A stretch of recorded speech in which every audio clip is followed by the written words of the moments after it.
My wallet is sobbing. I can hear it in the hall now. It is breaking down, crying. It turns out that Attila, the arrogant so-and-so, he's got a fake hammer. Oh, a fake? Yeah. Whoa. As I say, dick. Welcome to episode 128 of the Your Legions podcast. And this week we're going to do a little recap on some stuff that's been going on, and we're going to do our own Mythic Legions chess sets from the mind of Richard Jones. You came up with this one, Rich, so tell us a little bit about what's going on here. Yeah, I just thought it'd be a fun idea to, which characters would you use for each piece and why would you use them? Is it because they're big? Is it because they're, royal? All those sort of things. I thought it'd be good fun topic today. Definitely. And just trying to get your favourite characters in there, I found actually wasn't as easy as, I don't think just stick in your top five and see where they are. But in the end, I had to be more sensible than that. I think the thing I struggled with the most was just trying to spread the love around the factions a little bit. Mm. Yeah.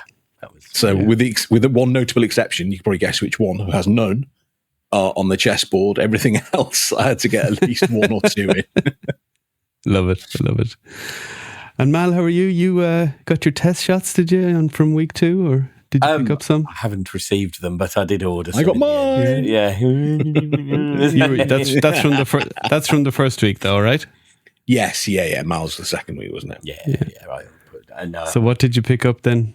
So I went with Monkey King and Novian Lean in the first go round, when you could only pick 2. I was surprised I got Monkey King. But I thought, I'm going to give it a go. It's one of my favourite figures across the whole. Yeah, I think he must have been got in there fast. Yeah. That had to be the popular one. And then Novian Lean's one of my favourites as well. So I thought, I'd give that a go. And then later on, when they've lifted the limits, because I'd thought about doing this anyway, I went back in and got Mbira Jumgaira, because she goes with Novian, doesn't she? So I thought that was a cool little pair to have. So. And she probably won't be as smelly as the original. No, she's probably still there as well. No, she, poor thing is not a popular figure. It's amazing that like what is it about Cosmics? They don't sell as fast, even in the test shots. It's amazing. Now there was a lot of test shots, and it is it's not for everybody. So there is a much smaller amount of people going for them, but there is also a much smaller quantity of them. So, but even then, Cosmics are not flying off the shelves for that. I know. I just don't. Yeah, I guess sci-fi is not, well, within this community at least. And to be fair, a lot of people probably came to the Horseman via the fantasy side of things more so, didn't they? With Mattel and not Mattel. I think the new bigger spacesuits will help when they arrive later this year. Yeah. In the Ox Crew stuff. I think that will definitely help. Yeah, true. Too, yeah. Actually, I was listening to Rich's Randoms this week. We got new episodes Fabulous going again. show. Episode 6 this week with the wonderful Curtis Ackerman.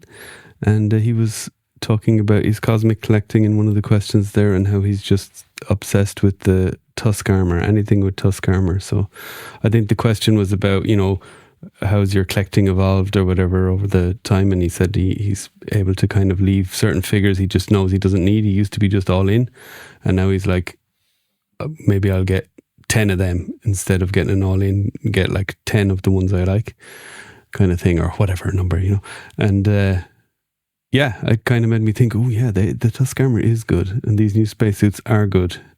And I mean, I'm pretty much all in on Cosmic, I think. Anyway, maybe not huge multiples like you might with Mythics, but definitely love the figures and love doing customs with them. So I think that's the biggest fun I've been having with them over the last year. I think for me, not so much Cosmic, but generally the all-in aspect is a little bit of it. There's so many. It's in the FOMO, wave. isn't it? Yeah, no, not even that. There's so many in the wave. That if I'm going to get that one, the cost of the cost of it, I might as well get the wave and ship the wave over here and then pick up. Yeah, maybe you'd be more like Curtis if you lived in America, maybe. I reckon. Yeah. Or if there was more retailers in the UK charging the equivalent retail price instead of maybe the bad retail price. That'd be the holy grail, wouldn't it? Yeah. Oh, it'd be good, wouldn't it? Yeah, it would be sweet. Yeah, so test shots, exciting for those that got them, and you're hanging on to yours, Mal. Are you going to display them? I wouldn't. I haven't decided how and what I'm going to do to display them, but yeah, definitely. They were carefully selected for ones that you want to keep. Exactly. Yeah. That's cool. And I won't ask you, Rich. Don't need to implicate yourself. Well, just to be clear, I got the Vampire Phalanx, which I will keep, and will go in the Vampire Phalanx box because I quite like that way of displaying. And then I got Calazir, which I may or may not keep. We'll see with that one. That's cool. He's a good one still, though. He's a very good one. And the soft goods, despite being coloured on the website, actually came through with grey scale. Oh, cool. Right. So okay, good. Maybe they just didn't have them in time for the photos. Maybe. Or whatever. Yeah. Oh, he's a very cool figure. It's one of those like, do I, don't I? Do I take him to Legions Con because he'd be a handy trade? Somebody go and pick me up 3 figures from Horseman booth. It might be a case of shot, that sort of stuff.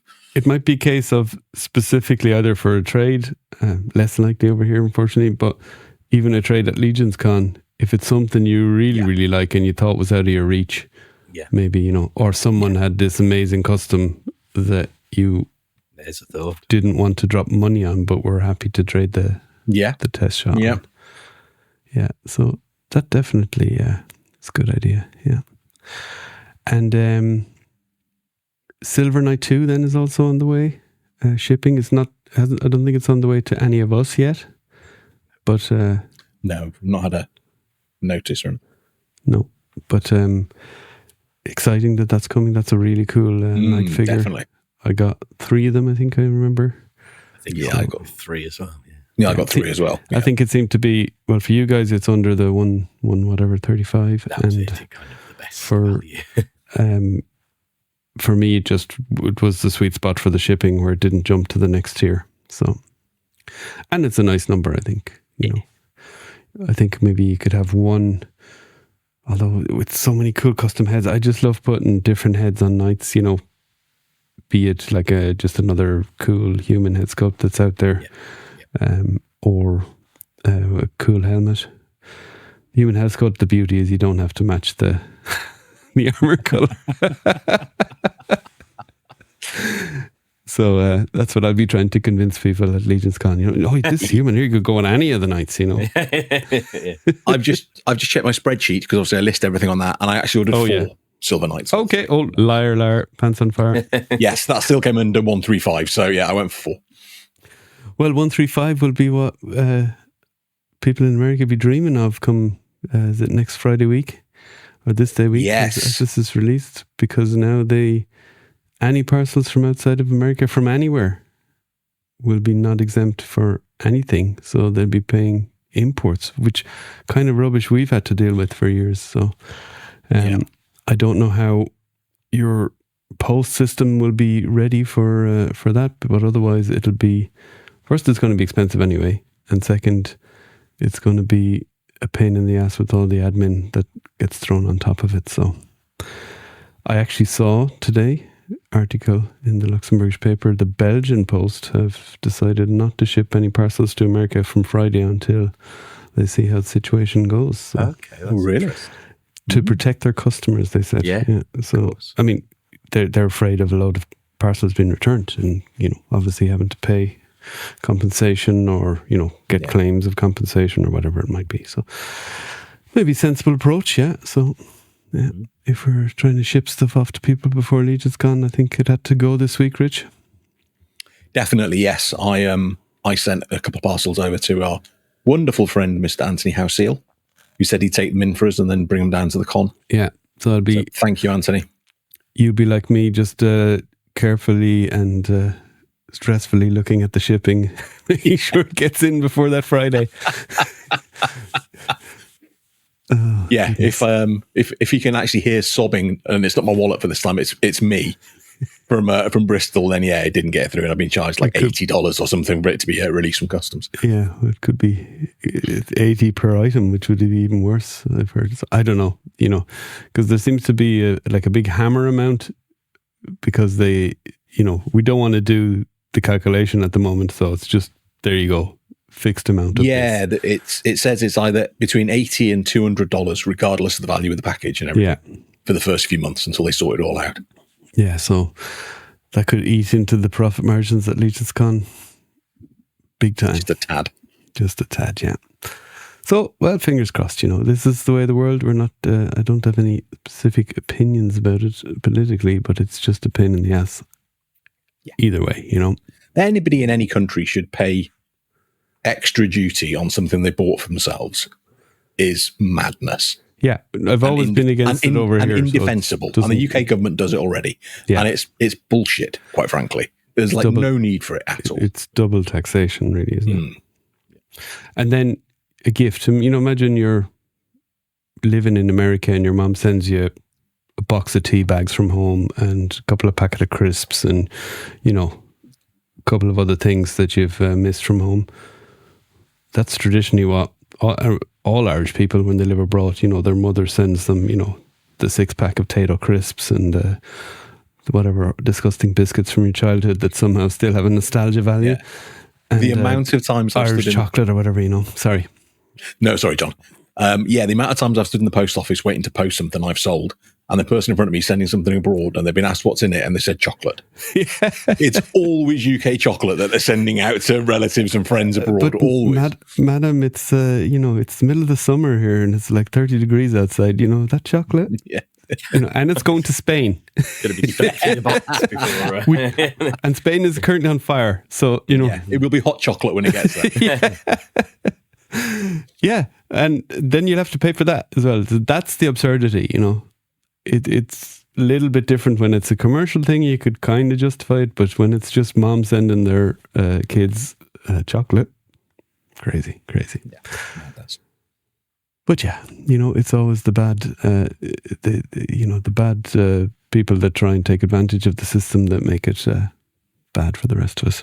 Yeah, and it's just an easy cash grab for governments.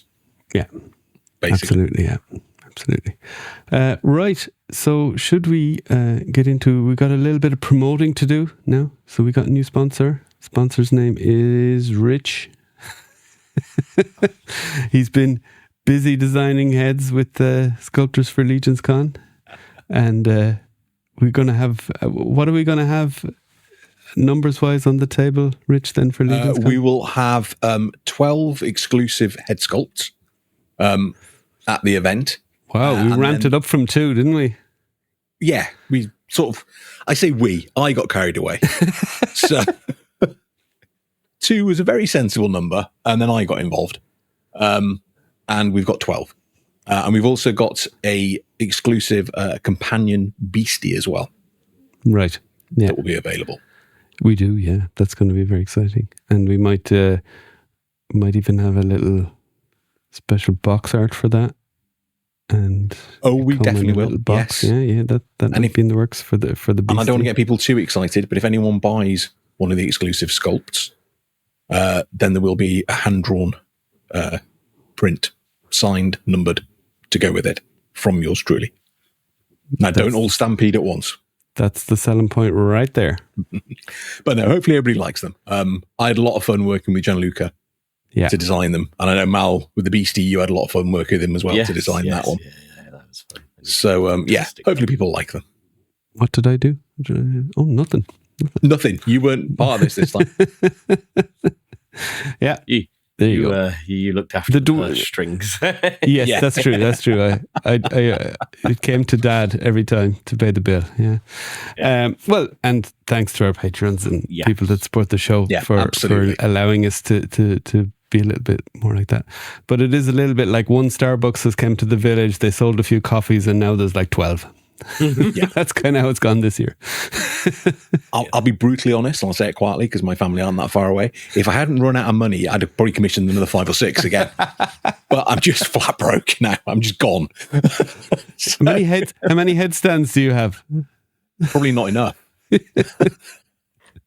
have 1, and I'm keeping it at 1 because Anthony has it, and I'm not packing another one. Oh, I need to check Auntie, see if Auntie's still got mine, actually. Oh, hopefully he does. That'd be very handy. Yeah. I'm sure he does. Now, whether he knows it's yours or not is another thing. That's yes. Yeah.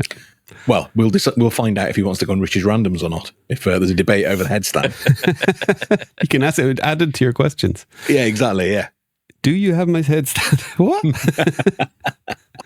I'm taking over. I'm going to read a little intro Okay. and background to this, and then we're going to show you the first two of the exclusive sculpts. If anyone's watching on YouTube will have seen the first one quickly already. No, I'll cut it out. Don't worry. Yeah, grand. The sculpts, people, I won't give anything too much away, but people shouldn't be too surprised if they've heard me talk at any length about the sort of sculpts that I'd like to see in Mythos. You know the sort of stuff that's coming. But anyway, I am embracing the new, bigger Mythos, the world of Mythos. So I'm going to read. So certainly some of the sculpts, anyway, are going to be on other continents, based on other continents. So I've got a little story about how the Second Great War went. There is a page, not too long. Then I have best part of a page explaining how they got to the new continent. Right. And then we introduce the characters. So this is going to be glorious. Grab your pillows, folks. Get ready. If you love Mal's reading, you're going to hate mine. I'm not editing out your flubs. Oh, that's fine. That's fine. What do you mean? There's never any flubs. Wow. Right, the uncut version is coming to Patreon. A lot of effing and blinding. Anyway, sorry, Rich. Please. Okay. Right then. So, after the Second Great War, the continent of Mythos was in a desperate state, with many areas devastated by the war and great battles fought throughout it. Nowhere is this more keenly felt than in the southern coastal communities. These small fishing villages and large ports alike had borne the initial brunt of the attacks from Necronominus and Poxus's forces. Wave after wave of undead horrors and pestilence swept ashore and through their lands. Entire villages were obliterated by dark magics, with a fall and then rising to become the undead horde and fight for the dark gods. In Ophidian, the resistance to these invasions was led by the mages of the Convocation of Basilia, who by chance happened to be stationed in the coastal villages. Although knowing they would be unable to withstand the vast forces of Poxus, they nevertheless stood their ground and did all they could. It is said barely a single mage from these areas survived, but through their bravery they did manage to save thousands of people across Ophidian. Some mages sent entire villages to temporary dimensions where they were safe. Others healed as much of the pestilence Poxus spread before they themselves were cut down. In Aetheros, the large port cities put up a fierce resistance, but were doomed against the uncountable hordes of undead creatures that attacked them.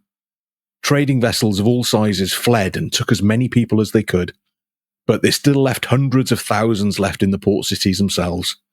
It was here the now prominent Templar Order established themselves once more as one of the greatest forces for good in Mythos. The order was sent by Sir Godfrey, via the Templar emissaries, for each temple to hold firm, no matter the cost. Each temple master swore to uphold this order, and they and their men fought with a bravery that, unless seen, would have been thought as mystical. Though through the Templar actions, tens of thousands of lives were saved. The hordes of undead were slowed up for weeks by the Templars' actions, allowing the armies of Aetheros to assemble in full readiness for the Great War to come. The greatest rearguard action of this campaign was led by the temple within the port city of Rukpharos. Their story is for another time, but even the mortally wounded Thrasis the Firstborn himself spoke of their valour and military might before his existence was ended by Gwendolyn Heavensbrand after the final great battle. The surviving populations returned to their destroyed cities and villages after the war, but there was so little left they realised they would struggle to survive here now, and so decided to roam further afield. With the rest of Mythos in ruins, they saw no other option but to set sail to see what other land, if any, could be found across the vast oceans. So that sets the scene, gents. We have a death of a major player. You killed Thrasis. I did. I know he's one of your favourites, John. I took particular glee in that one. Yeah, it wasn't why, but it did add a real thing of excitement to it. Yeah, Brett, we'll have to give him a dig in the ribs. Yeah. Thankfully, Brett's sent my parcel. Otherwise, he might be binning it. That was beautifully read and written as well. Thank you. Yeah. Very well. Yeah. I was, I suppose. Explain. Let's be honest, Mal. There's probably less flubs on stuff you write yourself because you're kind of. You're more familiar. It's in your own voice. Yeah, exactly. Yeah. So, It's my Yeah, excuse. I know for me last week with reading the stuff, I hadn't done enough pre-reading, which is why I hopefully people didn't notice it, but there was definitely a couple of lines we had to do multiple times, and also a couple of lines where maybe the pacing from me wasn't as good as it should have been. But anyway, gents, I listened to the show this morning. It was superb. Don't do yourselves brilliant. a disservice. It Thank was you. absolutely great. Like the sound effects, the voices. I'll be honest, the paladin from Leandor freaked me out a little bit, Mal. I didn't like that voice. It was a bit creepy for my liking. But otherwise, it was awesome. Was meant to be. Yeah. To what for your liking? Freaky. Creepy, freaky. It was just like, yeah. Yeah, but he was written that way. He was written as a kind of a bit of an arrogant, kind of, pompous a bit. I don't know. Yeah. And Halvard definitely had to wind you up as House of the Noble Bear and being a bit, Halvard full of himself. No. I was too busy listening to the Irish lilt of Little Burgess or Bergie or whatever his name is. Burris. Thank you. Yeah. I know Curtis doesn't listen to audio, so he won't probably have heard it. Maybe he's seen the Instagram reel I dropped. But yeah, I hope he doesn't get too upset that his character now sounds like somebody from West Kerry. And we do plan to do the parts 5 to 8, was it? We haven't. We just think we need a bit more energy. Well, I definitely do. I'm a little bit run down after my holidays, so I thought it would be better to do a regular episode this week, and I think we all agree. Yeah, definitely. Excellent, Rich. So that sets the scene. So that set the scene. So now we talk about no pictures yet. Okay. Hold. As Mel Gibson said in Braveheart, hold. So let's go. One group, after weeks at sea, came across a small group of islands which looked suitable for possible settling. No one from Mythos will have come this far, and so it's ours, was the thought that went through their minds. However, they were in for a shock when they landed. As they walked up the beautiful sandy beach, they heard what they first thought was thunder. Then they thought maybe a rock slide, and then they realised it was clapping and chanting. They froze in the knowledge this island was not only populated, but populated by many people. They debated returning to their boats, but the thought of going back to sea was too much for some. Then the choice was taken out of their hands when a group of what appeared to be anthropomorphic fish beings surrounded them out of nowhere. The leader of the group, a hammerhead shark, pointed towards the interior, and the group were moved that way by the points of spears and tridents. As they crested the hill, they saw before them a city-sized settlement of what appeared to be huts made from coral, seashells, and bones. In the centre stood a tall building primarily made of the bones of what must have been monstrously sized creatures in life. This was where the chanting was coming from, and they presumed it was a temple of some sort. They were herded through the narrow streets towards the temple, being glared at by every fish person they passed. The fishermen and traders among the group recognised species of marine life they knew among the inhabitants, such as pufferfish, various shark species, and even rays. They had no idea how these creatures had transformed to look like men, but they were too scared to ponder on that for very long. It wasn't only fish people there, however. There were also humans and other races from Mythos. Their encouragement at seeing these familiar races soon disappeared, however, when they realised those races were all in chains. These people were clearly enslaved by the fish peoples. As they reached the temple, the chanting reached a crescendo, and they could finally make out what was being chanted. It was one word repeated over and over again. Dakuwaka, Dakuwaka, Dakuwaka. The hammer told them to stop and beat one member of the group who didn't stop quickly enough. The Ancient Ones will now judge you as workers or food, he announced. They alone can judge for Dakuwaka. Suddenly, drum beats began. The chanting crowd hushed, and out of the temple entrance strode two brightly coloured figures adorned with tattoos.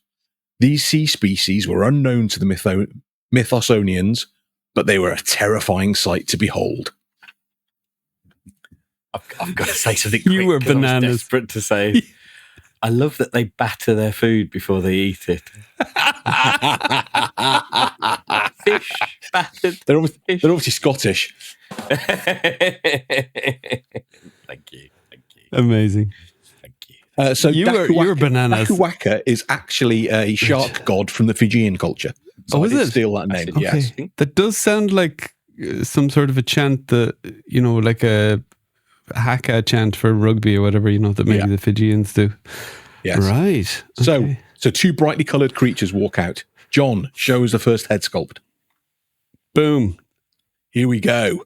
So for anyone who's not watching this on YouTube, we have a Sharkman head sculpt. Can't believe you did a shark head. Do you know what I mean? I never mention them on the show at all, so it's a genuine surprise. Yeah. So I wanted to do sharks, but there's been a few sharks out there, head sculpts people have done. So I wanted to do something a bit different. So I went for prehistoric sharks. So having spent more time than I'd like to mention Googling prehistoric sharks and which ones looked cool, I found a couple. There was 3 that were really good, and I went with 2 of them in the end. So here's the sculpt. It was expertly sculpted by Gianluca, who's GN Art, does lots of stuff for like actual companies sort of thing, like Borderland Horde, Borderland, and that sort of stuff. He's done work with Anthony, Wolf King. Yeah. He's worked for everybody. He's a great sculptor. Mm-hmm. So here's the first one. So it is a bonkers shark sculpt with rows of very big teeth. It's got a fin on the back of its head. And it's also got a raised but flat fin on the top of its head with little nodules. For the audio listeners, imagine those scrubbers you have in your shower, for doing your back.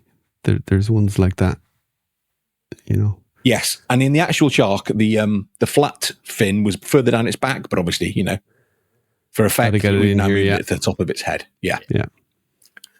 So, John, have you got the full custom figure to show next? There we go. Look at that. Here we go. It's already painted.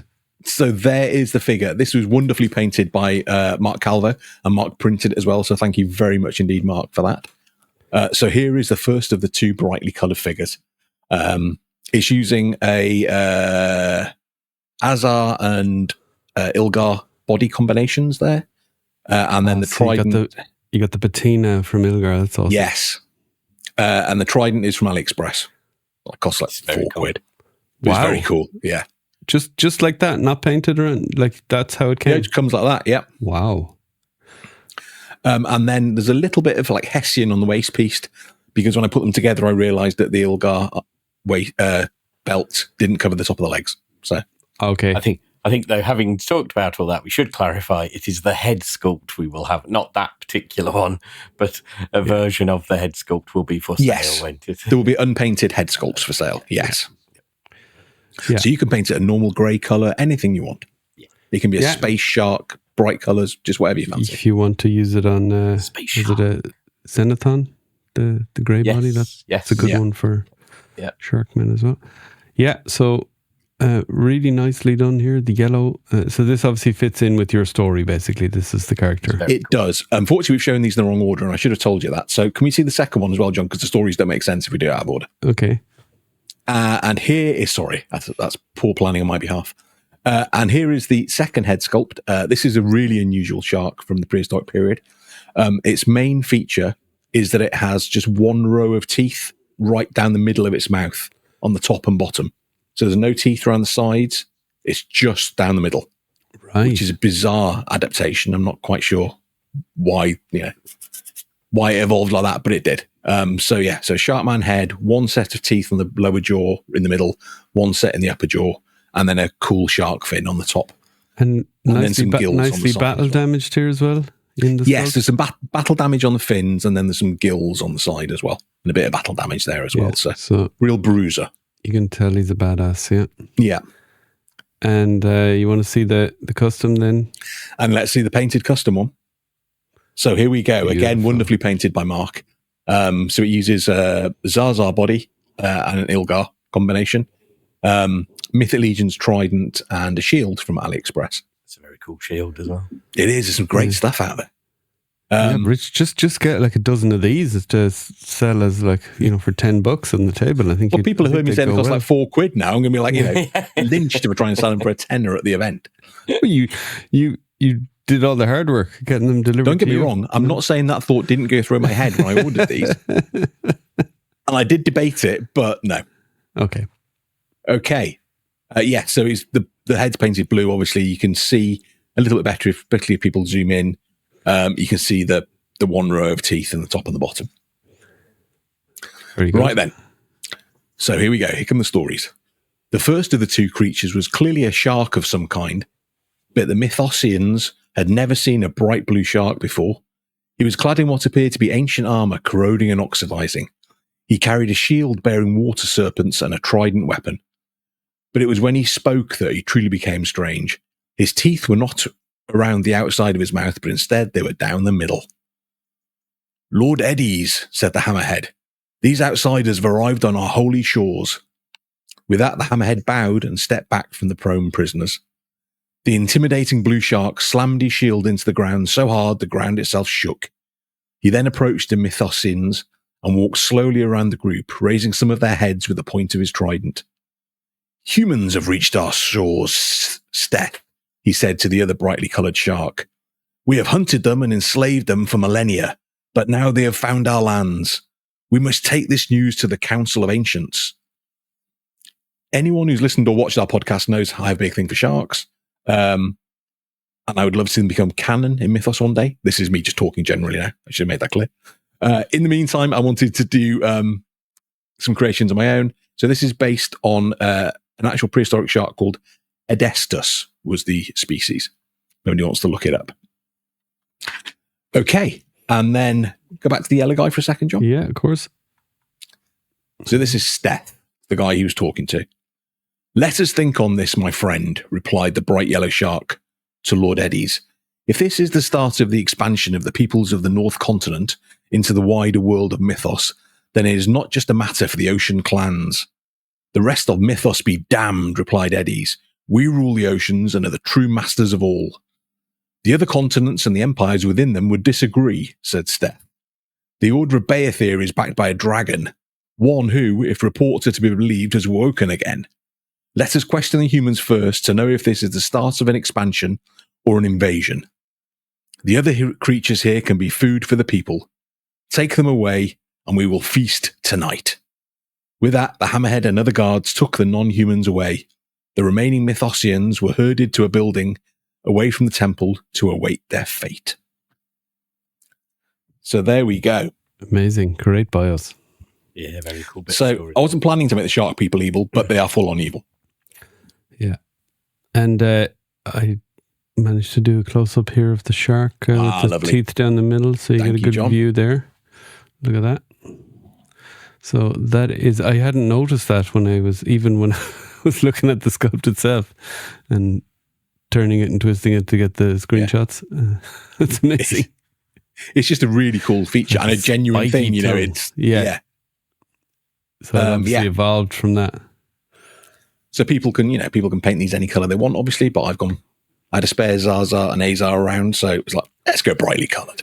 Yeah, Do you thi- cool. It works. Do you think I wanted them as they were ancient sharks. I wanted them to stand out. So I got like 3 other sharks, or we'll have a couple of being painted, one by John here, which will be more like grey sort of thing. So I wanted these to stand out.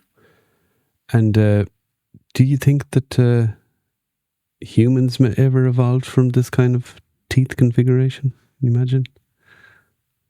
What? So we'll have this kind of teeth configuration? No, we did like back in the, whatever. No, we all monkey evolved from year. the same point if you go far enough Yeah. back. Yeah. So, oof. That's grim, isn't it?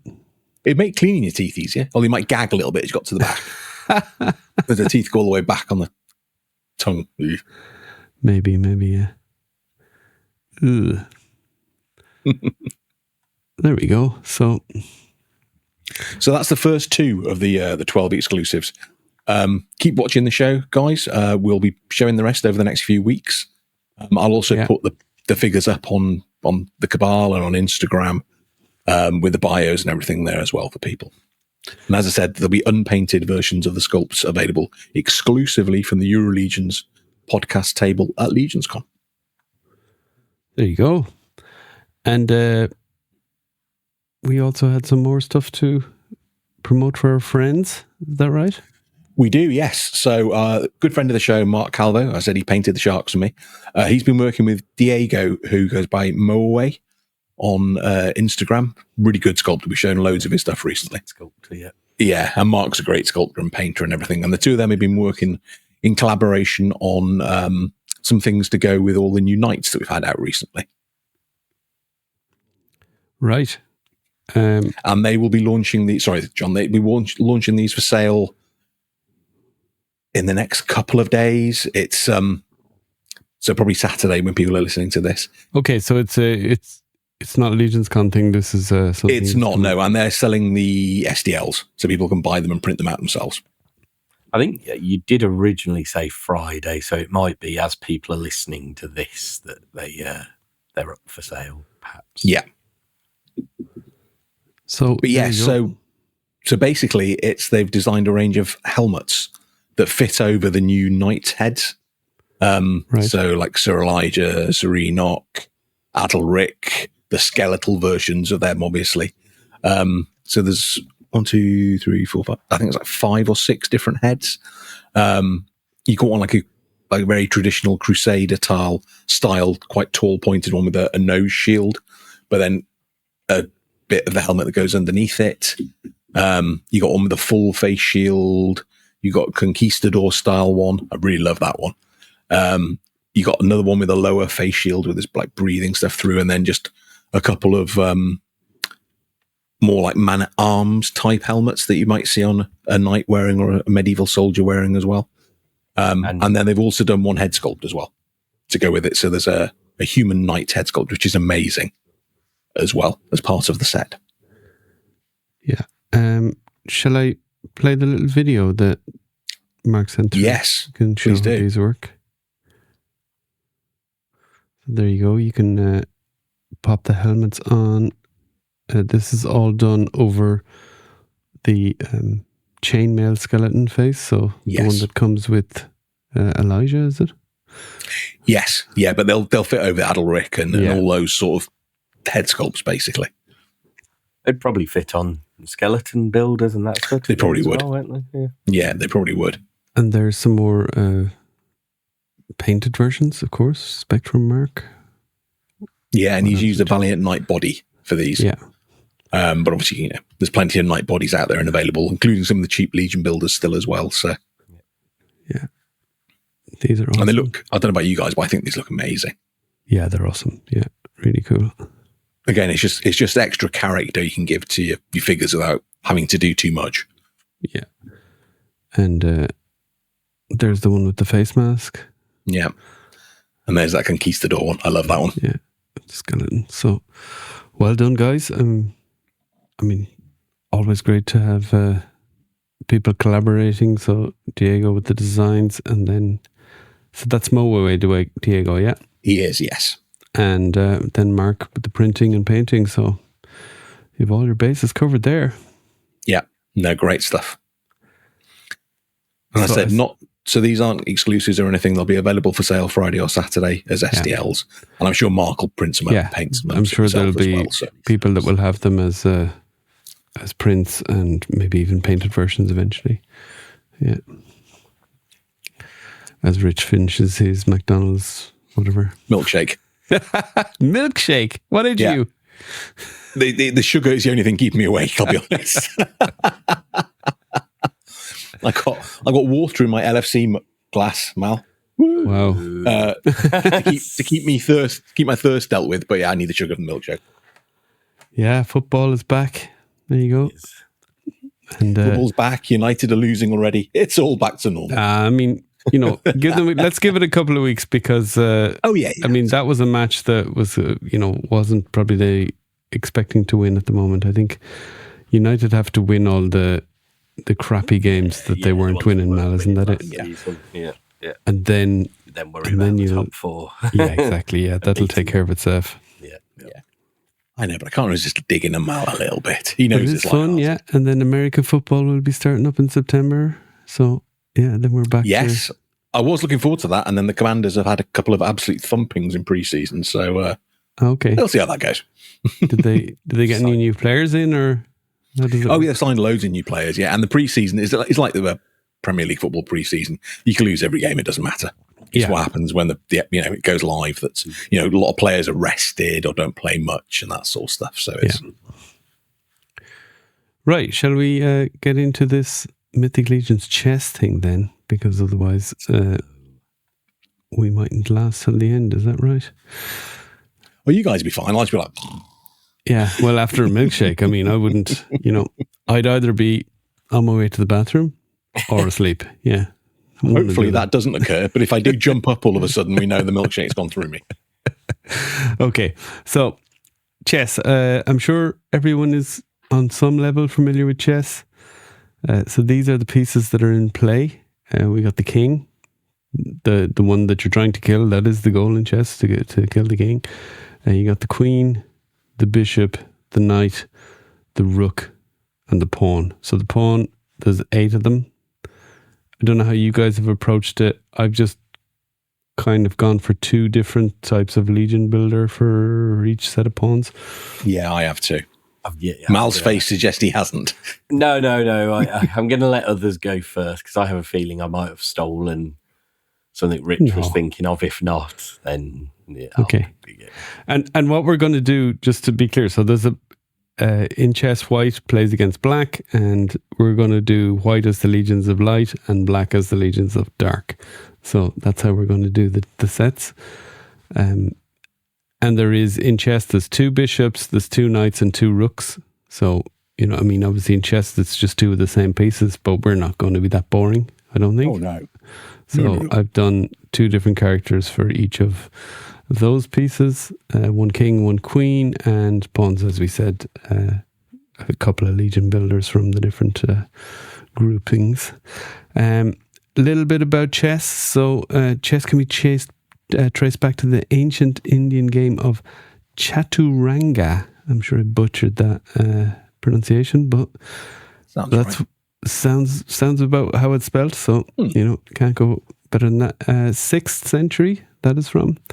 And the pieces represented the different divisions of the military. So including infantry, which are the pawns, the cavalry, which are the knights, elephants in Indian culture back then. So that's the bishops. So I don't know how it got from elephants to bishops, but I think I've definitely, I've kind of kept on bishopy, but not fully with the. I haven't gone full religious with the bishops, I have to say. More the slightly higher ranking generals, and then the rooks, castles, you might know them as well. They were the chariots in the original game, so you can imagine the chariots with the horses and the guy on the thing.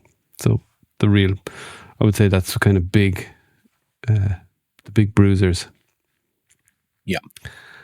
And these pieces, along with the king and his counselor, which evolved into the queen, formed the basis of the game. So I think that's an interesting context to talk about it.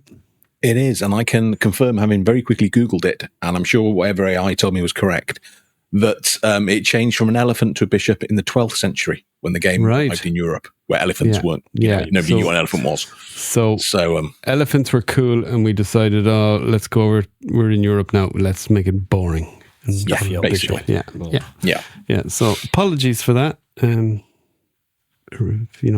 Indian culture, I suppose.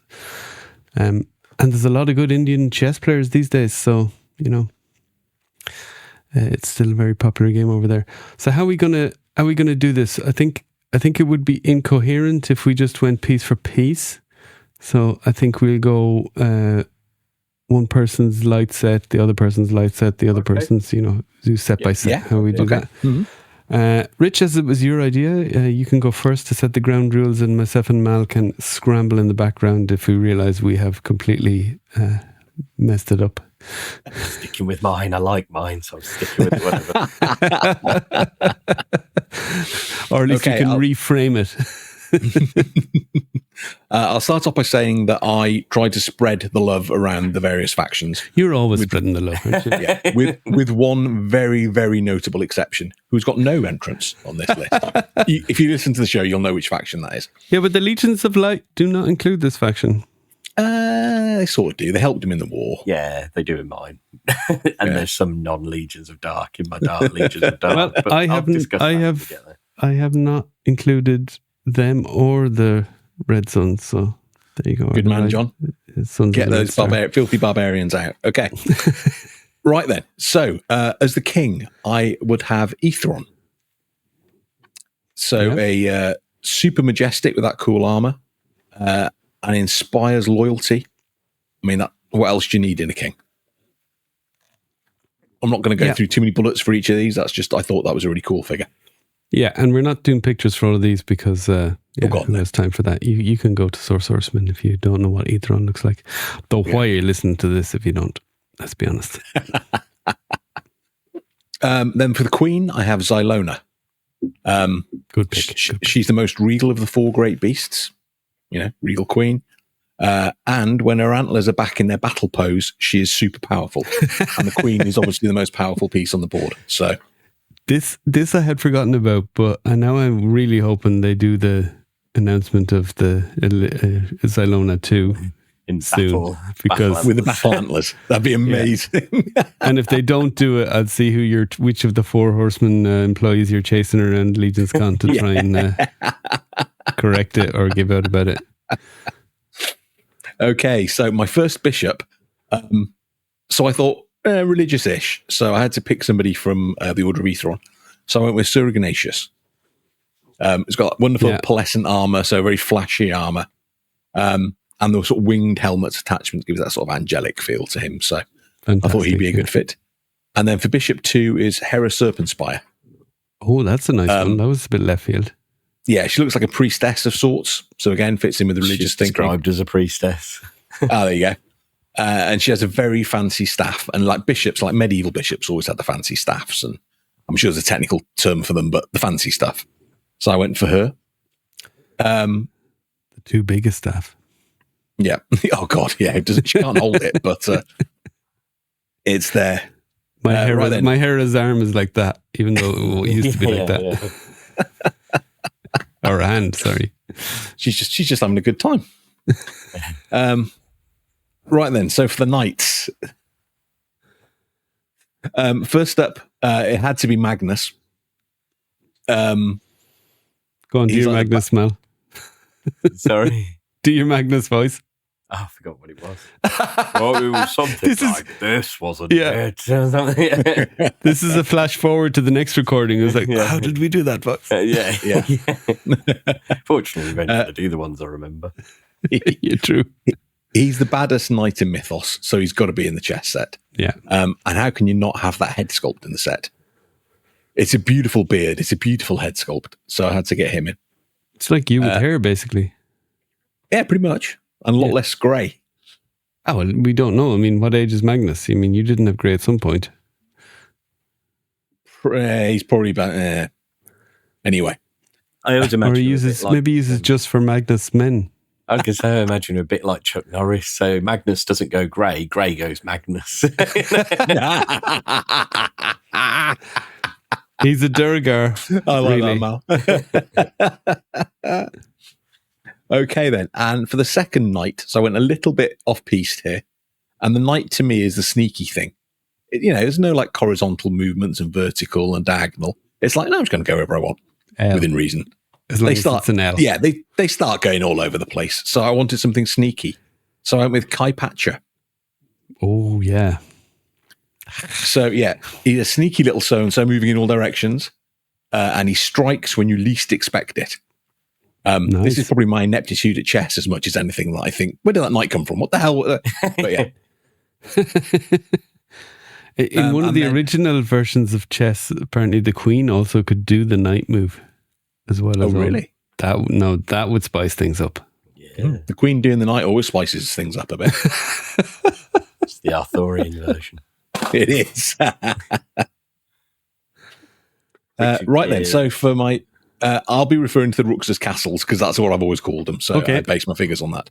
So castle number 1 is Faunus. Oh, good one, yeah. So he can literally move the walls of Castle Silverhorn. Yeah. So, and as you say, a sturdy tree root type of guy. So he's the first castle. And then the second castle is the Serpent Spire Royal Guard. They guard things. Castles have guards. That's one of the snakes that we haven't Yes. got yet. Yeah. They're an ancient race. Castles generally are ancient. Unlike castles, they're appreciated more as they get older. They grow tails instead of legs. Castles turn into tourist attractions and people flock around them. And then the pawns. So for the Hold on now. Can you just imagine that as a chess set? How magnificent that back row. it would look fabulous, wouldn't it? You know, So good. carved like kind of, I don't know, ivory or granity looking pieces, even wood, let's be honest, of those characters. Oh, Well, I mean, they've done such a good job with the bottle stoppers. yeah, exactly. Yeah. Yeah. Chess set surely is a That can't way be- to go. I'd You buy could one. even do it in exactly the same style, couldn't you? So it's a Yeah. bust rather than... Yeah, absolutely. And then for the pawns, so I wanted a uniformed look for the good guys. Vampire. So I went. Oh no, this is good guys. Sorry. Yeah. Yeah. So I went for the Templar Knight Legion Builder for the first half, interspersed with a Templar Relic Guard Legion Builder. Oh, that works. Yeah, So that's cool. You got the crosses, very similar helmets, the reds and the whites and the blacks and the silvers. So quite a good mix of colours. And they're both great generic knight sort of looks as well. So that is my Legions of Light chess set. That's good. Very good. Would buy it. So that's Yeah. Cool. me or you then, Mal? Go for it. You can go next. Yeah. Okay. So have some crossover, Rich. So Okay. yeah. So which is what Bound to be a bit. I think we're if gonna you get listen that, back, aren't the ones that I was most vociferously agreeing with were the ones that crossed over. King, I've gone with. I knew somebody would pick Etheron, and I don't have him, so I don't have this one either. But I will have him. Leodicius, I went with for the king. He was my second option. Yeah. Yeah. I mean, love cats. He's a big cat, and couldn't squeeze Balam into this set. So we've got some. I think. I mean, you could have, yes, but think Bishop just the way it Balam was would going, have possibly. Queen agreed with you, Rich. Xylona, absolutely the no-brainer there for the Legions of Light. she's so It's the cool. Queen. I mean, Artemis, I was thinking maybe as well, but I think Xylona outranks her for me, so that's why I went with her. And then Bishop number 1 was also a crossover with you, Ignatius. Same kind of thinking, kind of religious-y aspect, big kind of powerful looking figure. So, and actually the perfect color scheme for the white pieces in a way. Bishop 2, I had to get him in here somewhere. Lord Bardrick, one of my faves. And I thought he was he's bishopy enough, What do you think?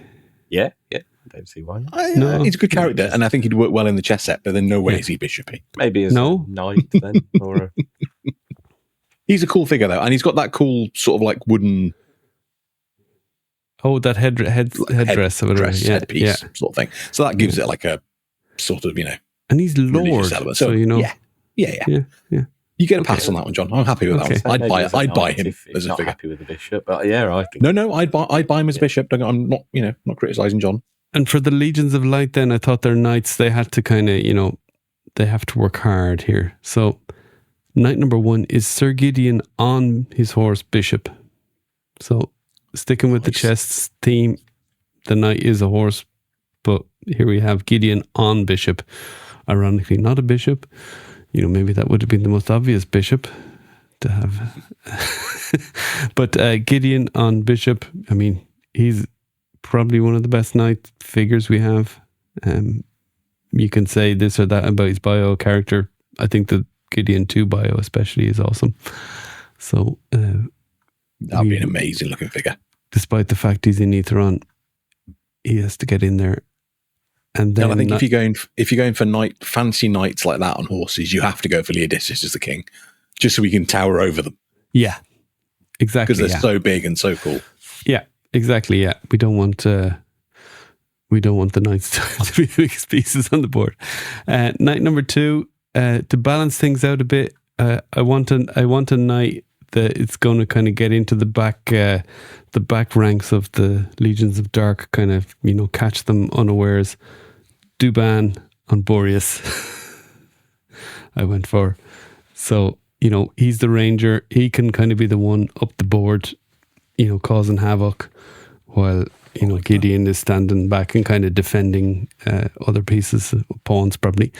Then we had Rook number 1. So I've gone with dwarves for my rooks. I thought, that's a cool idea. that kind of just popped out as obvious to me, and I was hoping that maybe you guys wouldn't go the same route to give it a bit of variety. So there's sounds not a like single we didn't. dwarf in any of my pieces. So there you go. So Jordan Rune Shaper is my first one. First thing first, get a Basilia member in there. I mean, so. Oh yeah, Had to. My favorite faction, and 2, he's one of the coolest dwarfs. So and he can do a little bit of magic. So who knows? He could maybe instead of just moving up and down and side to side, he could maybe do a little sneaky magic move there at some point in the game when it's needed. That's called cheating. I didn't say anything. He just waved his magic If anyone staff. plays chess with John at Legions Con or anywhere, keep an eye on. I used to be very good, so I won't be playing chess at Legions Cons. I've always been bloody useless. Yeah. Okay. Sir Valgard then was my other rook. So nice. Dwarf. I went through all the dwarfs from the good guys, and I thought he was probably coolest. And this is where I could have gone Noble Bear with what's his name, Halmer Golden Tooth or Thord, but no, Sir Valgard. He's rare. He's awesome. He's gold. Amazing. Yeah, he's a good one. Yeah. And then for pawns... And thanks for bringing back that PTSD memory for me again, John. So that's great. Yeah.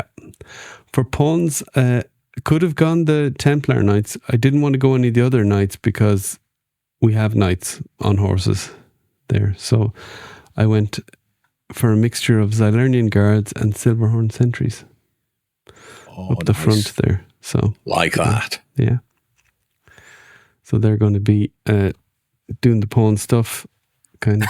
And I think they're strong. Really? I mean, what sort of chess did you used to play, there must John? be a place for it in Mythos. I don't know. You're reading an awful lot of innuendo here I hadn't expected. So, Anyway, that's my Legions of Light. That's another cool set. Yeah, I have to say I like them. Yeah. I like the idea with the Zylernian Guard and the Silverhorn Sentry too, because they got different helmets and different, wings and horn. You could actually, although they're the same character, you could actually make the horns a little bit different as well. So yeah, I like that. Definitely, yeah. Right. So my Legions of Light, I actually actively made the decision not to include the Great Beasts or the Dark Four in my leadership team. I kind of wanted them to be something else, and then so I went with my king, the king that we have in Mythos. He might not be my favourite, but Attila Leosia. I knew one person would have the dick in there, yeah.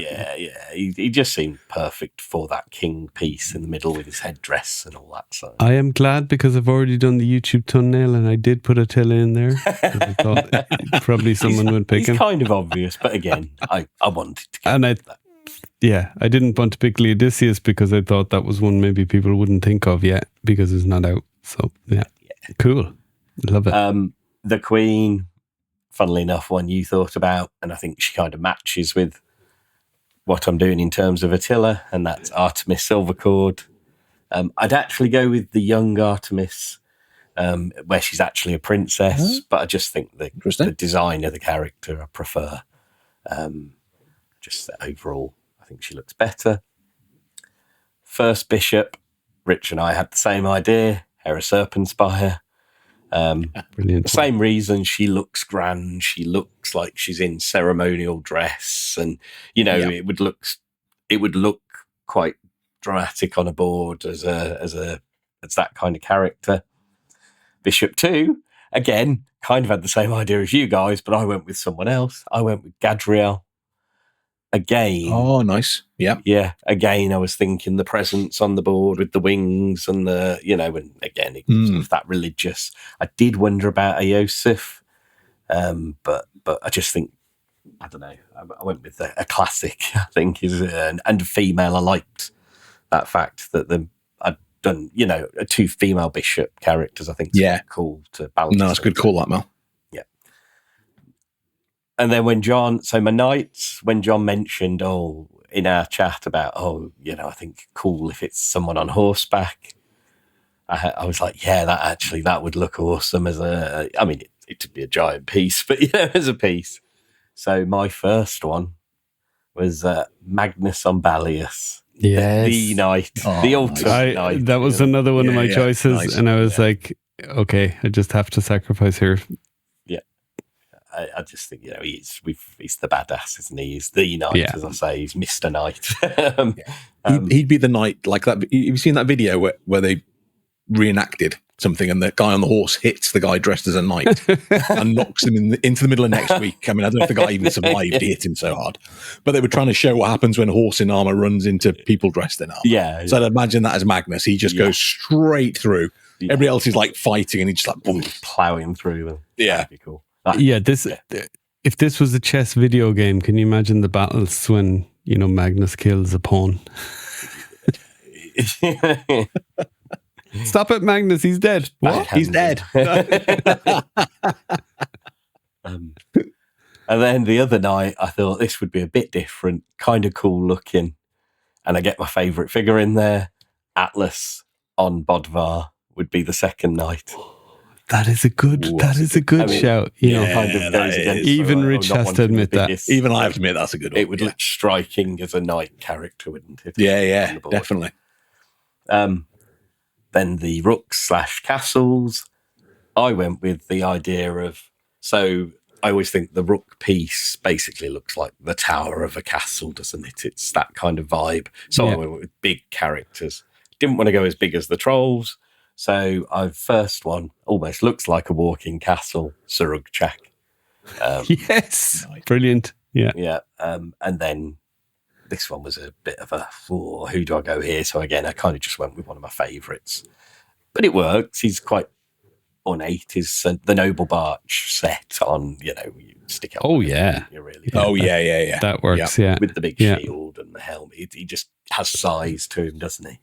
Damn it, Mal. I can't object to either of those House of the Noble Bear things. Damn it. I mean, they would look good.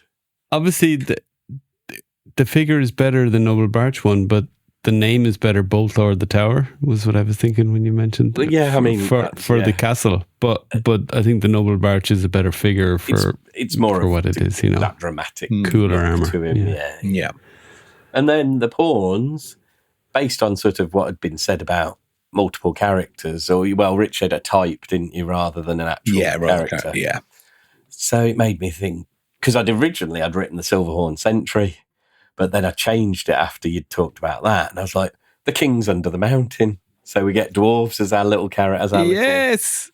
And then the king's under the mountain's a set of different bits. So you can have multiple characters. Different types of dwarves, yeah. Like that, Mal. Yeah. So that's my Legions of Light set. I love the idea of the dwarfs being the pawns being little. Yeah. And I'm quite pleased with that. I think it'd look quite good.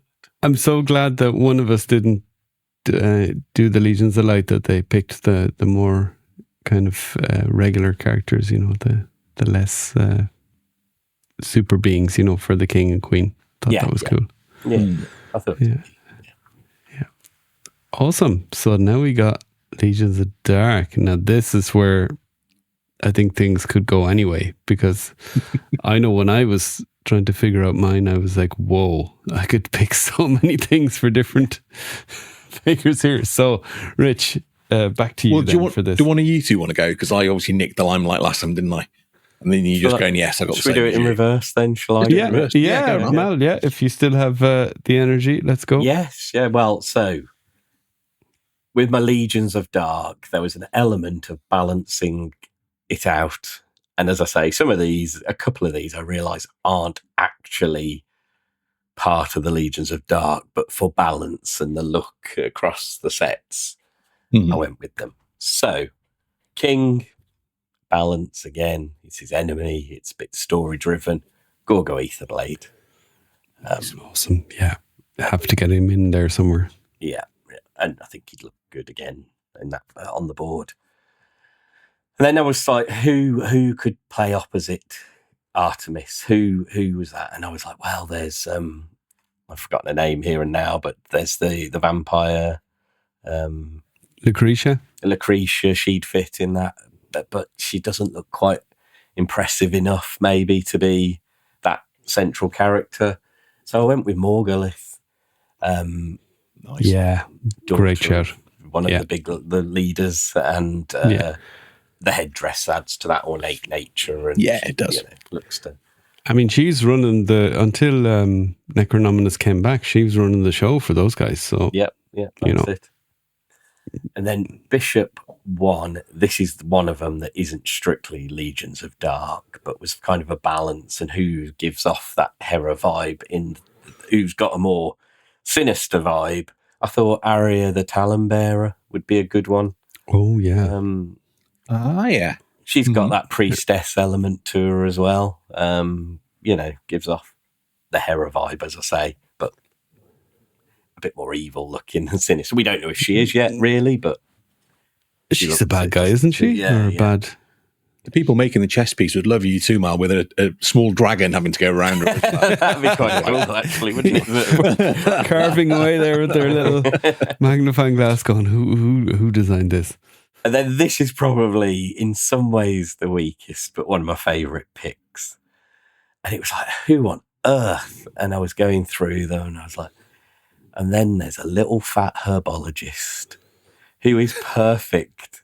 So I've gone with Uwit as the other bishop, sitting there with his pipe, getting stoned. He'll never move. He's up. I thought that would be quite a fun for that kind of role, He's getting taken off the board straight away, though, isn't he? He's forgotten what he's doing. Yeah. He's trying to play drafts. It's like, no, dude. Yeah. No, what's happened now is Lord Bushotti is just scratching his head going, wondering why isn't he the king? That's what's happened here. Right. And then, so the knights. So I thought this would be, again, I thought this would be kind of fun. And a twist on the horse thing. So I've gone with a Shadow Centaur for night number 1. Yeah. That is a good shout. Yeah. Yeah. I forgot about the centaurs, actually. They're great shouts for the knights. And then night number 2 is, again, it's more for the balance. And they're not really a Legions of Dark character, but they kind of fit it. And that's Jackal Ironbones on Isbjorn. So we've got the opposite of Atlas the Conqueror. From the latest wave. Yeah, from the latest wave. So we got Polar Bear. Yeah. You thought about the symmetry way too much, Mal. I was just that's a cool character he's going in there. But that was part of my... That is part of it. I think that's brilliantly done, yeah. And then, so Rook / Castle number 1 for Legions of Dark. Again, the balance, the conflict. Berodak. He's the opposite of the Oak Shack, isn't he? Yeah, opposite of Oak Shack. So a bit boring, perhaps, that one, but feels great shout. Perfect. And then alongside him, the Frost Ogre as the other Rook Castle. Again, it's another one you could have picked. There's a bunch of them you could pick, but I just thought he looked a bit more dramatic with the stuff he's wearing compared to some of the others. So with Berodak, when he's kind of in danger and being kind of attacked, you could just switch out and put the skeleton head in him. Yeah. When he's in a nasty fork, the queen. Right, and then my pawns again. I went with the little characters. Way to get goblins in there. Brilliant. Same idea as the Kings Under the Mountain, the malignancy of Gob Hollow. Again, you've got multiples. You could do lots of different characters with one set. I love this. I was half expecting us all to end up with the same stuff, so I'm really impressed. The different thought processes going on here. It's cool. I'm not sure any of mine were on that list. That's pretty good. So let's see how we fare with mine. One was. There we go. One of okay. mine is on Mal's list, yeah. That's good. But not as the same piece, so. Okay, that's cool. Interesting. I love that, Mal. I'd buy both of those in a 100%. heartbeat. Yeah, I'm quite pleased. It's a much better thought out set than mine.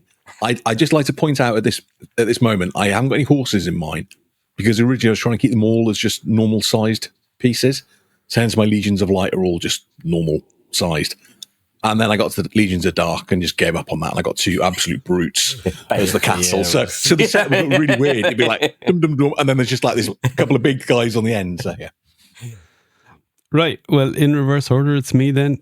So Legions of Dark for me, King, Arathiron, Aethon. So I didn't get horses into the Knights this time, but still decided got to get horses in here somehow. So Arathiron, Aethon. With that fiery sword as well, like raised up. That's a really cool look for a chess piece. I mean, the other option there is, of course, Necronominus on Conibus. But I think Arathi is a bit more dramatic, isn't it? Yeah. Everything more. Bit more metal. And for the Queen... Can I just say, my Dark King is very different to yours. I love it. I love it. This would be interesting. This is why we podcast. You know, we don't all think the same way. For the Queen, Lithion Phobos. So again, obvious, but works with Arathiron, Aethon, Lithion Phobos. I do wonder how they would really get on together in reality, but She'd burn her lips a lot, I think it's fair to say. She'd be like trying to bite him and just like, ah. I don't like my meat cooked. Spicy. Yeah. Spicy. Right. Bishop number 1, Arazak. Evil Wizard. Bishop. Yeah. I think that works. Yeah. He's a cool character. I think in hindsight, probably one of the best figures out of the Boxes wave when I look back on it. Definitely my favorite wizard now. Even though, I think he is, He's just cool. And he is. Comes a lot of stuff. Bishop number 2, nod over to the Skellies. Again, cloaked, hooded, Maxilius the Harvester. Oh, nice. He's doing reaping. Yeah. Actually, That's really good. You wouldn't want to sacrifice him early in the game if you were playing the chess pieces, because you just think, no, I need Maxilius on my side for. And again, you got him stood there with a big scythe. Yeah. Just for that impact. Yeah, that's a great piece, John. I love that. Knight number 1. So thinking, right, if you think of Lord of the Rings, who are the kind of bad guys and how do you get them into this chess set? Vorthog the Orc. Got to get an Orc in here somewhere. Oh, yeah. Mm-hmm. So I think Vorthog's probably my favorite. I don't have Urzok, so that's probably why he's my favorite. I think he's probably still a better figure than Urzok, but Urzok is super rare now. And I think version 2 Urzok will be better than Vorthog, probably. But Vorthog is general. I think the equivalent of the evil version of a knight. So, he doesn't have a horse to go on, but he doesn't need one. Nah. And he certainly doesn't need a horse when he has knight. He's buddy knight. Maybe defending him or attacking with him more likely. Gorgo Aetherblade as knight number 2. So Mal had him as his king, which I fully support given the way Mal was, the logic he was using with his sets. But I was able to get Gorgo in there. He works as a knight as a lesser piece, but still. Right, rooks, castles, sticking on the dwarf theme. Who do you think? Rook number 1, Scally Bone Splitter. Yeah, very cool. He's not as kind of tankish as the other dwarves, but he's evil. He's a skeleton. Yeah, he's going to do some damage. Being dead. Yeah. And for rook number 2, we got another king in there, King Bromden. Yeah, perfect choice for that. One of my faves. Brilliant figure. So that's that. That's the back row, and then the pawns. A bit left field. They're legion builders, but you wouldn't think of them as legion builders. So my pawns are going to be Vargs and Bog Goblins. Yeah. I like that. Yeah. I like that. We went. To Yeah. So we got Vargs and Bog Goblins. So I got Goblin in there somehow. My favourite Goblin, actually, the Bog Goblin. I love him. That's cool. They're very cool ones. So there's my pawns. So Rich I only have one of your characters as well, John. So I'm going to sit back and sit back and enjoy the rich Legions of Dark. There's definitely a Vampire Knight in there somewhere. That's all I'd say. I can confirm there is. Yes. Spoiler. Spoiler alert. Yeah. So my king choice for the Legions of Dark may actually put people off buying the set, but I'm very happy with this. So it's King Noglin. That's cool. Wow. I like that. No one would have any idea how he became that powerful. Be like, what the hell? It's a goblin, but he's got that happy little grin going, yeah, I'm the king. Look at me. On a stairs diorama, is it? Yeah, basically. That'd be good. And also, he very much relies on others for protection, Noglin. So that's what the king's role is on chess. He's just like, help. True. The king isn't really an alpha in chess. Yeah. Wasn't in the Thousand Squigs story, wasn't he seated on a huge on a huge throne? So it could be on that. So couldn't he like that. tiny little goblins that are stretched out on the and they still have 1,000 swigs to sell on John, I've just realised I got two the same as you. Alithia is my queen. Vampire, she's just a big bad, come isn't on. she? Yeah, and super powerful. So, but yeah, I had to get her in. Well, it's not the same because I had her sitting on Phobos. You did. You weren't that smart. At this point, I was still trying to keep everything the same height on this point. And then my other duplicate of you, John, is Bishop number 1, Arizak. It's got that big cloak and all that, as you said. Yeah. And you tend to see in films and books that bishops flip-flop from side to side. They're like, I'm a good guy. No, I'm not. I'm evil. And, Arizak did the both. So I thought that would. My second bishop is Morgulith. Very fancy headgear, flowing robes. I love to get a big, powerful character in there as one of the kind of mid-ranks. That's brilliant. Yeah. First knight, spoiler alert, is a vampire knight. It's got knight in his name. I had them down as pawns, so yeah. And it's my favourite figure. So, still, until Dispatar comes. So, yeah, it's in there. And then next up, and I'm going to say this is to give some sort of balance in the shape of the figures, but it's not. I just picked it. The other knight is Grisha. I think that would be cool. That's cool. And again, this is my sneaky move. Silent but deadly, appears from ninja nowhere. knight, yeah. Yeah, basically. And then at this point, I gave up on my keep everything the same scale idea when we got to the castles. So my first castle is Archimedes. He's a builder and master craftsman. He would build big things like castles and that sort of stuff. And he's huge. So... And he's not going to mess he's with a long forgotten figure at this point, but he's super underrated. He's a brilliant figure. Really good. Yeah. And I will have an amazingly painted head to go on him at LegionsCon for sale, if anyone's interested. Presuming the parcel doesn't get lost on the way to Anthony. But cross that bridge when we come to it. Exactly, yeah. And then my other castle is as a Hazar. Oh, again, wow. That'd be cool. Once I'd gone for an ogre scale, is that what I might as well go for another one? Yeah. I didn't want anything armoured because Archimedes isn't armoured.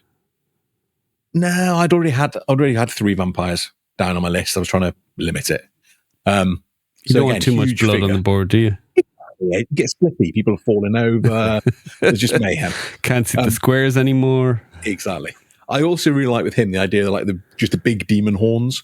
I think that's just an imposing sort of look on the board as well. So I thought he'd be good. And then for my pawns, I've gone for the Vampire Phalanx Legion builder for the first one.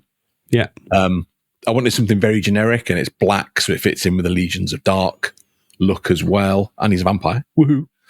And then for the other one, and this is where I was talking about types, Mal, I went for the Skeleton Raider. Right. Okay. Yeah. Which to me is it's straight out of Jason and the Argonauts. It's a Harryhausen skeleton, and I absolutely love it because of that. Yeah. And you need skeletons on the board. You need lumbering skeletons as a pawns sort of thing. So that's my set. I was very close to getting a Skeleton Raider in there somewhere, but I'm glad you got him in. Awesome. I mean, I'd buy all 3 of those, and it just shows you the scope. Like, I mean, there is bucket loads of Legions characters, and some of them are more obvious than others. Obviously, like the King and Queens that I chose are quite obvious, but you can do what Mal did, and you can say, right, I'm taking out the kind of the other beings and sticking more to the kind of people on the ground.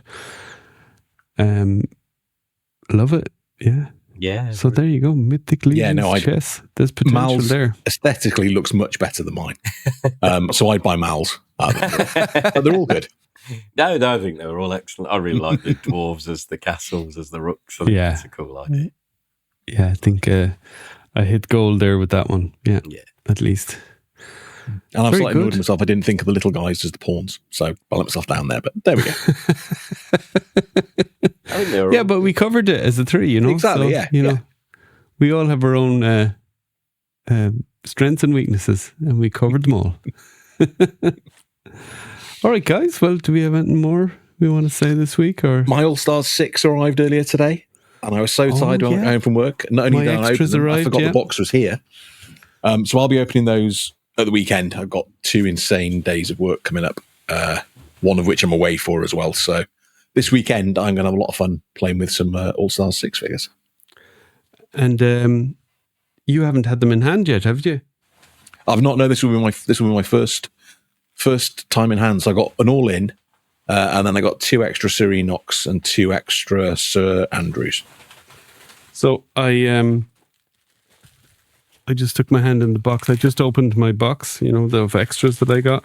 And the first thing I pulled out is like listening to Steve Busciotti do stuff. Like, the first thing I pulled out is the weapons packs. It's like, I don't want, you know, that's fine. Or the belt packs, whatever there. So I'm glad I got extra of those. Do you like that noise? Great. So who have I got first? Look at that. Oh, nice. Nice. He is very, very cool. He is great. Such a good figure. Yeah. Superb. I'm going to try and, I think... Was he the one you were looking for extras of, Mal? Yeah. I'm happy. If you've got one extra you can spare, I'll buy him off you. To be fair, I got a big box of extras here that really I don't need to sell. So you might sell but I'm not going to sell them all. I definitely think I have a couple of customs ideas with those because the parts are great, but I'm very happy to get Knight into your hands. No that's problem. That's what it is with him. Are they sold out there? I can't remember, but no, Enoch. Well, he was up until recently. Was still available on Emporium. Right, okay, I didn't even look because of the price of them is so. Yeah, they're too high. Yeah. But individually they are more so than the all-in. But yeah, I have got an extra of him, but I've already got a plan for that. So it'd be nice to have another one that if I get another idea in the future, it's you know. And he's so cool. Figure. He's just so great figure. Yeah. So I got an extra Sarandra. I got 2 Thorasses. So definitely custom coming with one of those. Well, you can have the one dead one once Gwendolyn's dealt with him. Oh yeah, true. Yeah. Sticking with your bio. Yeah. And re-dead. Yeah. Got an extra Gorthok. I don't know why, but in a way I do know why, because he's an army builder as well if he's the other head. Yeah. A few other ones. Oh, I have the sheet here. It's so bad. You order these things so long ago and you don't remember. An extra Sir Ignatius. I wonder why I ordered that. I suppose because I didn't have him.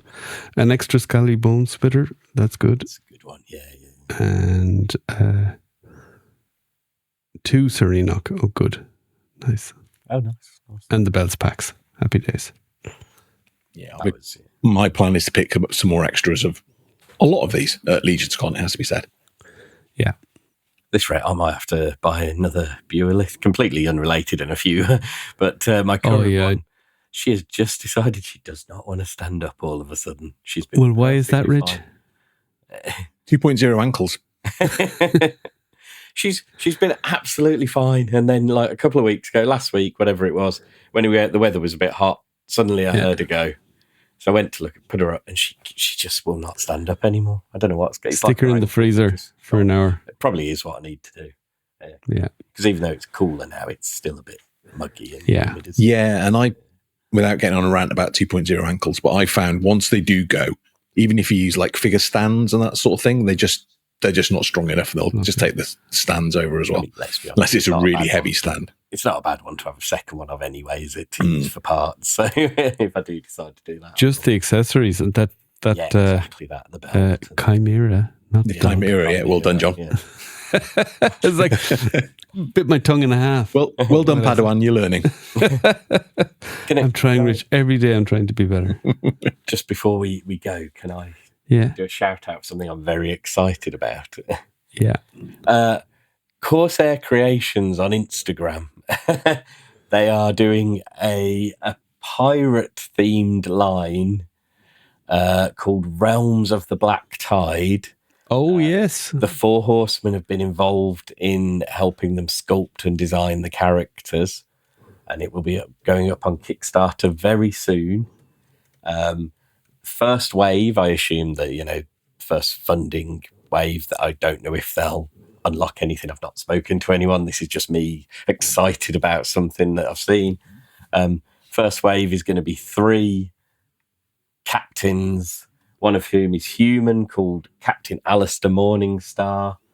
One of whom is a skeletal captain, who's Captain Algol Deathmold, and then a squid Cthulhu-esque captain called Captain Charybdis. And all 3 of them are just absolute winning, awesome-looking characters. I think you can see that from the designs and the joint style and all that the horsemen have been involved. There's some very horseman-esque articulation in there, and I think they just look amazing. So I think everyone take a look at it. I think they look amazing. Back it, because we need these made. I'll be backing it. I think these look absolutely superb. Incredible, don't they? Yeah. I'll be very interested to see what the unlocks are, because they do look great, but there's only 3. And it's like, well, you need more than 3 to, This Captain Charybdis here, Rich. That's up your street, no? Oh, all over that. So cool. And have you seen his hands have got little suckers on them as well? Yeah. They're so good. Yeah. Have they said how big they are, Mal? Are they like a bit bigger than 112, so more in line with the horsemen? I think, I mean, I don't think they actually specify anywhere, but they do look like. I'm just thinking if they come with hands packs or extra hands, then there's a good chance some of those will find their way to Legions figures. Yeah, well, and I feel like, as I say, certain joints on it look very Legion-like, certain articulation. There's extra hands. And the hands, So could be something that parts will be compatible, not exactly, and might require a bit of tweaking, but could be with a bit of fiddling compatible with your Legions as well. So. Yeah, but no, these look great. When does the Kickstarter launch, Mal? They have put something up just today, but I don't think landing page is on its way, so I want to the next couple of weeks. Yeah. No, these look amazing. Yeah. I mean, again, they don't really say what site they're going to be on display at Legions Con. The prototypes will be at Legions Con as well. So that'll definitely, nice. Nice. We'll try and get some nice pictures of them to put up on our page as well. I've not been as excited about a reveal of a potential toy line for a while. I mean, I love Legions. I'm into them. They are rooted. They're going nowhere. But I saw these. I was like, holy cow, they look good. Yeah. And it helps that I just, as I said to you guys, done a rewatch, just coincidentally, of all the Pirates of the Caribbean films. And it's like, wow, you're right. You're right in the wheelhouse there, Yeah. Well, when I got home today, because I was knackered, I talking about watching stuff. I was like, right, I just need to watch a series that I don't need to concentrate on too much. So I started watching Twisted Metal. Oh, yes. The live action one, which I've not seen before. Watched the first 3. I loved it. I thought it was really good. It's fantastic, isn't it? Really, Anthony Mackie's great. Absolutely great in it. And I really like it. And Kerry likes it too. So the 2 of us are watching it together. I was like, I didn't think you'd like this. And she's like, there's just something about it. It just it's bonkers. Works really well. So bonkers. Yeah. It's really good. It's based on a computer game, John, a post-apocalyptic computer game. So, oh yeah, I'm sure you played it. I haven't. I'm not a gamer particularly, so I know. I was taking. But yeah. Well, it was more of a driving game than anything. Yeah. Where you'd got Oh, was it? bash, Yeah. Okay. Destruction Derby style sort of thing, but this Right. isn't that really, is it? Yeah. So, Right. One last bit of toy news before we go. I'll drag us over the hour and a half mark. I messaged you guys the other day saying I'd gone in for the HasLab Snowcat. yes. Finally, I am now no longer going in for the HasLab Snowcat because I realised I can't afford it. So they didn't take my money. They had a glitch at their end. So when they come to try and take the money, it'd just be a no. Oh, okay. Fair enough. So you just backed out. And I double checked, and you can cancel anyway, sort of thing. But they sent an email out to everybody going, "Yeah, our system's messed up. We haven't taken any money." So I just decided, as much as I love it, and I said it was one vehicle I'd get as a HasLab, no, just time and money just is done for me. So fair enough. It is pricey. I was surprised. I was surprised you went for it, to be honest. Yeah. So no. So common sense, very unusually for me, has prevailed. Well, as I said to you at the same sort of time as you were talking about that, is I decided against backing the Snake Lair from Mattel. It looks like it's going to fund, by the looks of it. It's something like 50 off funding at this point. Oh, okay. But I just can't. There's just not. It would cost £335. Yeah. That's not including shipping. I don't see where they're getting £335 worth of value in what they're doing. So even with the accessories. The Snowcat was the same, to be honest. It was like 330 quid. And it's like, you can't justify that. Yes, there's some lights that flash on it and that sort of stuff. But it's, at the end of the day, it's a lot of not particularly painted plastic. It's, you can't justify that sort of money for it. See, I do feel there was more value in the Snowcat and the detail and the size and all that than whereas I can understand why you'd change your mind as well though. So yeah. There you go, John. Sorry. Very good. Yeah. What's not very good? Our friend in the community, Scott Ball, he got a very tough cancer diagnosis. Well, cancer kind of prognosis this week. So thinking of you, Scott. Hopefully, buddy. Things turn out better than the doctors say, and hopefully you manage to fight through it. But tough times at the moment for Scott. So everyone in the community is thinking of us, of him, including us. So just wanted to shout that out. I meant to do it at the start, but the start of these shows kind of sometimes goes a bit the way it goes. So anyway, got it in there, Scott. Hopefully, if you are listening to us and or someone tells you that we shouted you out, you can at least take some comfort that there's people around the world pulling for you. So, best of luck, buddy. So that's it now. So I don't know how to end the show after that, but we'll try.